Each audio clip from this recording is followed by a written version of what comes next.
2023 সালে সুড়ঙ্গ দিয়ে বড় পর্দায় যাত্রা শুরু হয় আফরান নিশোর। এই বছর এসেছে তার আরেক সিনেমা দাগি।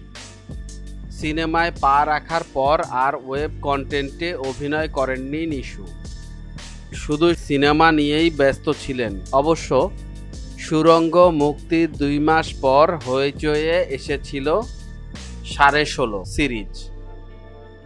সুড়ঙ্গর আগেই এটির শুটিং করছিলেন নিশো। পরপর 2 সিনেমায় অভিনয়ের পর আবার ওটিটিতে ফিরলেন আফরান নিশো। প্রায় 3 বছর পর করলেন কোনো ওয়েব সিরিজের কাজ। অভিনয় করেছেন ভিকি জাহেদের পরিচালনায় আঁকা সিরিজে।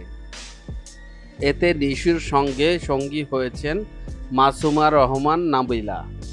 এটি অভিনেত্রীর প্রথম ওয়েব সিরিজ।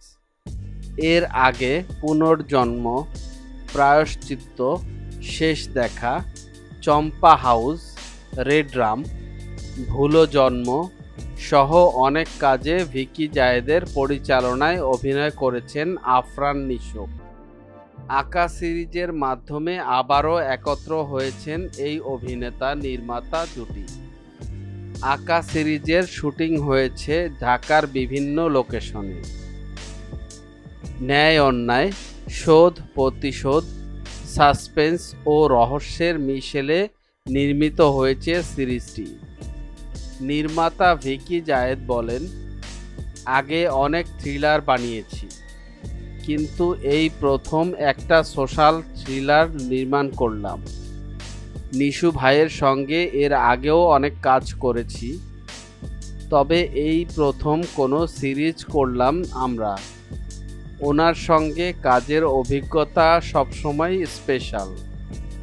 সব মিলিয়ে আঁকা আমাদের জন্য খুবই গুরুত্বপূর্ণ একটা সিরিজ হতে যাচ্ছে।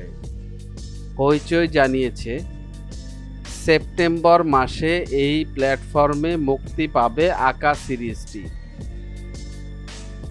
মিডিয়া জগতের এমন ইন্টারেস্টিং বিষয় জানার জন্য আমাদের এন্টারটেনমেন্ট আপডেটকে সাবস্ক্রাইব করুন এবং ভিডিওটি ভালো লাগলে শেয়ার করুন আপনার ফ্রেন্ডসের কাছে।